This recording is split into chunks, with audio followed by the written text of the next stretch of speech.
Bonjour, chers auditeurs et auditrices, et bienvenue sur Productivité et Stratégie. Aujourd'hui, on va plonger dans des idées assez fascinantes tirées de deux ouvrages.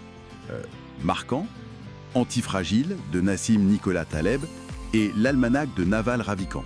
Notre but, c'est vraiment de décortiquer tout ça, de vous apporter des explications claires pour aider à mieux voir comment naviguer dans ce monde, assez complexe et incertain, et puis comment construire une vie plus résiliente, plus épanouie aussi. Oui, tout à fait. On va voir comment l'adversité, en fait, ça peut être une source de force. Et puis comment certains principes peuvent nous guider vers la richesse, pas seulement matérielle, mais aussi la richesse intérieure, le bien-être. Alors, commençons par Taleb, par cette idée centrale, l'antifragilité. Qu'est-ce qui distingue vraiment quelque chose d'antifragile de quelque chose qui est juste robuste? C'est pas la même chose, si. Ah non, pas du tout. C'est une excellente question. Le robuste, il résiste au choc, il encaisse comme on dit. Mais il ne change pas, il ne s'améliore pas. Il reste pareil. Il casse pas, mais il progresse pas. Voilà, c'est ça. Alors que l'antifragile, lui, il bénéficie du chaos, des chocs, de la volatilité, du stress. Il se renforce. Ah oui. Un exemple concret? L'exemple classique de Taleb, c'est le muscle. Après un effort, un stress, il se reconstruit plus fort. Ou alors, pensez aux idées ou aux livres controversés. Parfois, plus on les critique, plus ils gagnent en notoriété. C'est antifragile. Intéressant. Et Taleb critique notre société moderne, non? Oui, il trouve que notre obsession de l'optimisation, de l'efficience à tout prix, ça crée souvent une fragilité cachée. On l'a vu avec la crise financière de 2008, où l'interdépendance économique qui peut tout faire tomber d'un coup.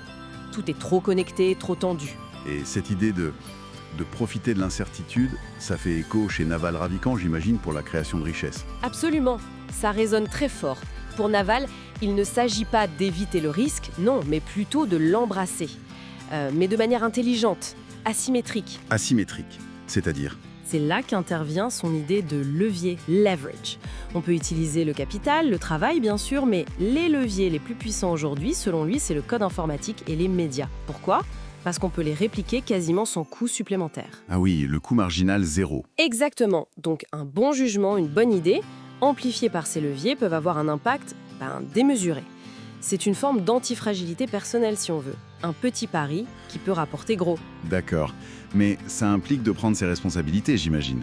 Naval insiste là-dessus, non? Le accountability. Tout à fait. Prendre des risques, oui, mais sous son propre nom. Assumer. La société, selon lui, récompense ceux qui prennent des responsabilités avec de l'équité des parts, et du levier. Et ça, c'est exactement le skin in the game de Taleb. Avoir sa peau en jeu. Précisément. Les deux se rejoignent là-dessus. C'est pas juste une question de morale, c'est une question d'alignement. Les systèmes fonctionnent mieux quand ceux qui décident subissent aussi les conséquences de leurs décisions, bonnes ou mauvaises. Taleb le montrait bien avec les experts financiers de 2008 qui n'avaient pas vraiment de skin in the game. Naval parle aussi de connaissances spécifiques. Qu'est-ce que c'est ça? C'est pas les diplômes, j'imagine. Non, pas vraiment. La connaissance spécifique, c'est ce savoir très personnel, presque unique, souvent technique, créatif. C'est quelque chose qu'on ne peut pas vraiment former ou enseigner de manière standardisée. Ça vient de notre curiosité naturelle, de ce qui nous passionne vraiment. Ce qui nous semble être un jeu, mais qui pour les autres est du travail. Voilà, exactement ça. C'est souvent trouvé en poursuivant ce qui nous intéresse intrinsèquement, pas parce qu'on nous l'a dit. Et c'est hyper précieux parce que c'est difficile à copier. Et c'est comme ça qu'on peut échapper à la compétition par l'authenticité, pour reprendre ces mots, en misant sur ce qui nous rend unique. C'est ça. Trouver son créneau, son audience grâce à cette spécificité. Et ça rejoint Nassim Taleb aussi sur le fait que l'innovation utile vient souvent du terrain, de la pratique, du besoin réel, plus que de la théorie planifiée en chambre. Ok, très clair. Mais alors, comment on applique tout ça concrètement? Comment on fait pour cultiver cette antifragilité, identifier où est la fragilité? Bonne question. Déjà, Taleb nous met en garde contre les prévisions économiques, politiques. Il dit qu'elles sont non seulement souvent fausses, mais qu'elles peuvent être dangereuses, parce qu'elles nous donnent un faux sentiment de contrôle. Oui, et elles peuvent nous pousser à prendre de mauvais risques. Exactement. Du coup, une stratégie qu'il propose, et qui fait écho chez Naval aussi, d'une certaine manière, c'est la stratégie barbell, l'alter. L'alter, combiner les extrêmes. C'est ça. D'un côté, mettre une grande partie de ses ressources dans des choses très sûres, très solides, avoir des réserves, peu de dettes, des fondamentaux maîtrisés, et de l'autre côté, une petite partie dans des paris beaucoup plus risqués, mais avec un potentiel de gain très élevé. Et on évite le milieu, le moyennement risqué qui est souvent le plus fragile. Voilà. Évitez cette zone grise, tiède.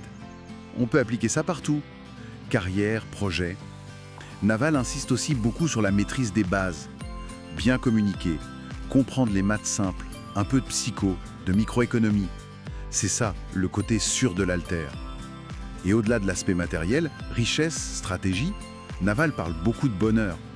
Il dit que c'est une compétence, ça s'apprend. Oui, c'est un point central chez lui. Le bonheur, ce n'est pas quelque chose qu'on atteint une fois pour toutes, c'est plutôt un état par défaut qu'on retrouve quand on enlève le sentiment qu'il nous manque quelque chose. C'est ça. La paix intérieure, en fait, l'acceptation du présent. Et comment on cultive ça selon lui? Par des habitudes, beaucoup, l'exercice, bien manger, méditer, bien dormir, mais aussi en choisissant bien son entourage, des gens positifs, et surtout en acceptant ce qu'on ne peut pas contrôler. Arrêter de se battre contre la réalité telle qu'elle est. Et là, on revient à Taleb, non? Accepter la volatilité inhérente du monde, c'est peut-être une clé pour cette paix intérieure dont parle Naval. Tout à fait.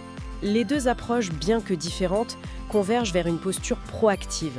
Prendre la responsabilité de sa vie, de sa richesse, de son bonheur, de sa résilience, non pas en dépit de l'imprévisibilité du monde, mais peut-être grâce à elle. Apprendre à danser avec l'incertitude, en quelque sorte. Se construire pour prospérer dans le chaos, pas juste y survivre. Exactement, c'est ça l'idée. Bon, voilà pas mal de pistes de réflexion issues de ces deux penseurs. Si ces idées vous parlent, n'hésitez pas à partager vos propres expériences ou réflexions dans les commentaires, ça nous intéresse toujours d'avoir des retours. Et peut-être une dernière pensée à méditer. Et si, au lieu de chercher à tout prix à éviter les difficultés, les imprévus, on apprenait plutôt à chercher les bons stress ? Ce qui, justement comme l'haltère pour le muscle, nous oblige à nous dépasser et à devenir, plus fort, plus antifragile. Excellente question pour conclure. Merci de nous avoir suivis sur Productivité et Stratégie, et on vous dit à très bientôt pour de nouvelles analyses.